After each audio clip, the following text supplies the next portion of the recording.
they voted 4-2 to retain Haas as interim administrator. Yeah. I don't know who voted how or whatever, so I guess I wouldn't. 4-2. Yeah. I'm not sure who the Republican was who voted Okay. with them. But. Okay. So what do you do now? I mean, DOJ has said today that they believe that, the vote in the Senate terminated their employment. So I guess you are in a position where you've got to see what happens in the courts, I guess. I'm assuming it'll end up in court. Otherwise, we'll end up taking them up again, I guess. You think DOJ will sue, or are you? I would assume DOJ would represent. Well, I'm not sure if it would be DOA or the legislature in that lawsuit, but yeah. Do you want them to file a lawsuit? Do you see that as the only way to finalize this? Yeah. I don't want to say too much without reviewing kind of what happened, but at this point, this afternoon, we once again had both our Rick Champagne, so Ledge Council, and from the legislature's perspective, that what we did was lawful and that the vote should stand.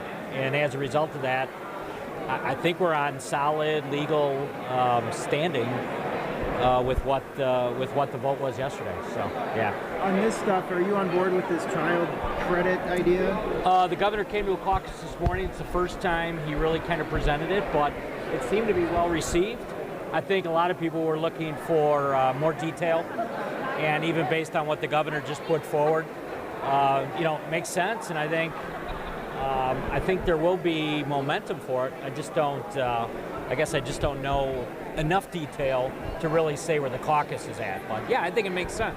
I think it's a good idea. You've said you wanted to set money aside because of the economy. There wouldn't be money set aside if you did that one.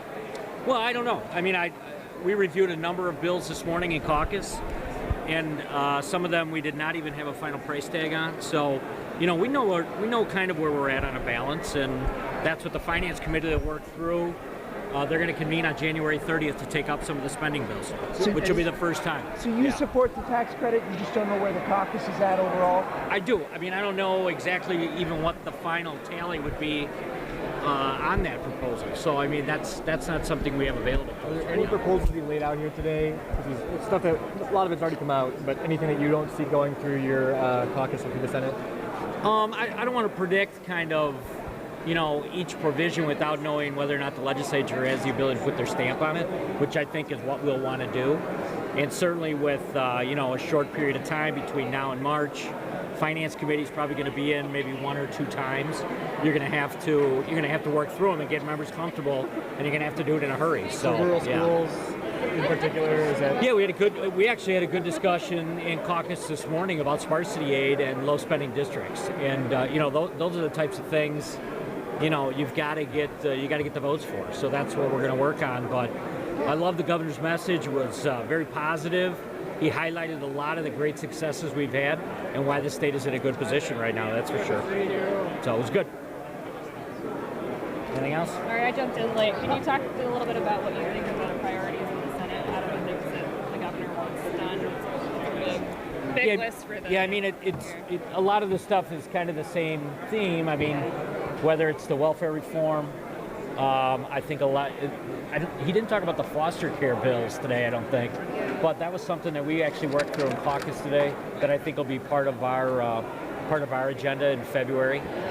And some of the other things he talked about, additional spending for K-12, sparsity aid and low revenue. We've had a lot of discussion about that in the caucus as well. So I think those are all things that we're going to tackle probably in the Finance Committee on the 30th, and then take them up as a full body sometime in February or March. It sounds like Haas will be sticking around to April from what I could glean from that other meeting. What do you think about that? To me, it doesn't make any sense. So I'm not sure what information they had, because DOJ said as of today that not only was our actions on good legal standing, but that he's actually been, that DOA has removed him as someone that can effectively serve in that position. So there seems to be, I don't know, some confusion or if there was some conflict. And I'm not sure why the committee didn't deadlock on that. Could that end up hurting the agency with the Senate? No, I mean we just want the agencies to function in a nonpartisan fashion. That's going to be very difficult to do as long as he's there. I have Yeah. one more question, if that's okay. Sure. We're just seeing a lot of the governor's proposals starting to add up. I mean, $50 million, right, for the Rural Economic Development Fund, $122 million for the child tax credit, $6.4 million just for the sparsity portion of Nygren's bill, $50 million for health care. I mean, what are the priorities, really? If this is clearly a re-election speech, right, but what are the realistic priorities that you can get done? Yeah, I mean, the legislature will do its job, which is to work through the governor's proposals. I love what I heard today. I think a lot of the stuff are items that we've already been discussing. There's a couple of new initiatives that we're going to obviously have the Fiscal Bureau take a look at and work through the numbers on them. We know what we can spend. We know kind of what has support and momentum, and the Finance Committee will be in probably January 30th to weigh through those.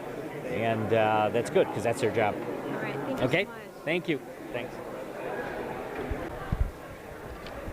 Well, I mean, I am very confident we'll be able to get everything done this spring. Our members have been working really hard on a lot of the issues that are coming forward. Many of these proposals are ones that we have been working with Governor Walker on, especially the welfare reforms, which I am very optimistic will pass in our chamber and get through the Senate. I think the Lincoln Hills, we've already started working on that. Our members are engaged. Some of the new tax proposals, those are different, but the concept of sending money back to folks really unites Republicans, so I don't see it as a big issue. Just the way to get it done, we got to talk. Do you think you can hold votes in on all these things this spring? Oh, yeah. We see the governor's call starting to really add up. I mean, $50 million for the Rural Economic Development Fund, $122 million for the child tax credits, and then, the stuff we already knew about, $6.4 million for sparsity aid, $50 million for health care plan.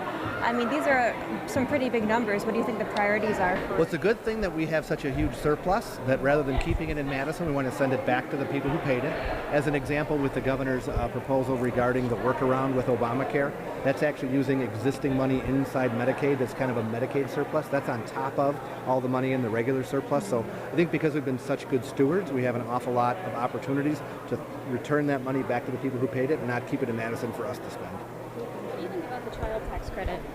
Yeah, I mean, in general, I think it's a good idea to return the money back to the citizens who paid it. I want to see the exact language and talk about it with our caucus, but the very idea of saying the extra money that we have collected should be returned to the people is one that I think our caucus will universally support. We just have to talk about the details. Okay, if you had to say for you right now, generally, what do you think? Do you support it? In general, I think it's a good idea to return the money back. I have always been a proponent of kind of the big, bold tax reform. So I want to make sure that we have the ability to still look at our tax code in total to make sure that we reduce the overall burden for everyone. But I certainly think that families who have to pay for going back to school could use the money, and that's definitely one of the very worthwhile things that we should talk about. Cool? I know, I'm sorry. That's why I tried to be patient, but I'm like, okay, I got to get started. In terms of the timeline on this, I know you got asked about the juvenile corrections timeline the other day, but where is the Assembly in terms of being able to accomplish all of this on the timeline the governor wants it? I have no doubt that we will be able to take votes on all of these important issues before we adjourn the spring session. A lot of these things we've been working on already for months, if not many months of the session. So juvenile corrections, welfare reform, the ability to return money back to the folks who paid it, the money for schools. If you'll notice, on almost every one of those proposals, Assembly Republicans have been involved in those. So they're not surprises. They're things that we are happy to work with Governor Walker on, and that's why they'll get passed. Yes. Okay. Yeah, I mean, of course, Representative Nygren's been the author of that. That's another example where I show my Assembly bias, but I think it's easy to say that Assembly Republicans are at the table trying to engage in all these topics. So nothing in here that you think is heavy lifting? We still have to talk about it. I mean, people want to make sure all the numbers add up, but we have such a big surplus, it's certainly better for us to send the money back than it is for us to keep it here, to spend on some other government program. So, cool. Thanks, everybody. Thank you. No problem. Step back. Jobs and do it through finance. And I haven't heard that actually. yeah, he said that last night. Okay. Jeff Nickenberger.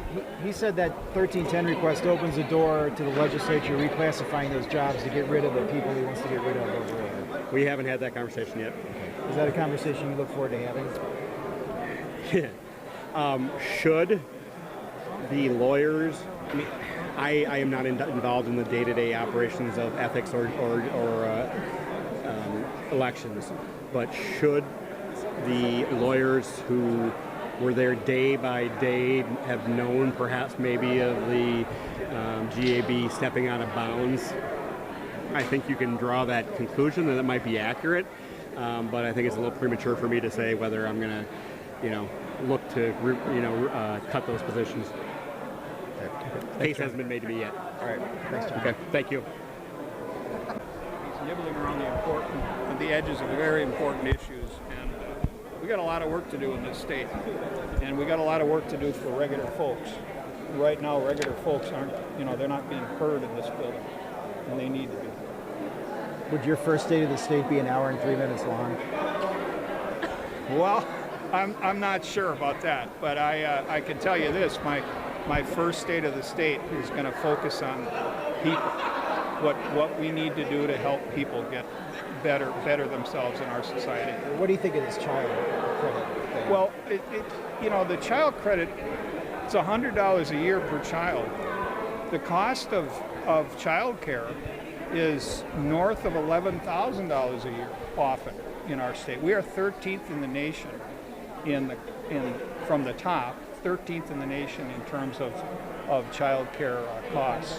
On average, it's over $11,000 for good child care. So he's nibbling around the edges of an important issue, but that $100 a year is a drop in the bucket compared to the needs there. What do you make of your colleague calling it a bribe, an election bribe that would come in right before voters cast Who a called ballot? him that? David Crowley. Well, it's very clear that he's running for re-election. That's what this is all about. He is, the minute that, if he's re-elected, he'll go back to his ultra-conservative roots. We need to have a government that focuses on people. We used to have the Wisconsin idea in this state. And what that meant was that the legislation coming out of this building was supposed to benefit the most amount of people possible. Well, now we're benefiting Foxconn and we're benefiting major corporations. We've gone a long way in the wrong direction. All right. Good enough. All right. Thanks, Hey, Dan. thanks, Yep, man. you bet. We'll see you around. Yep. And you are with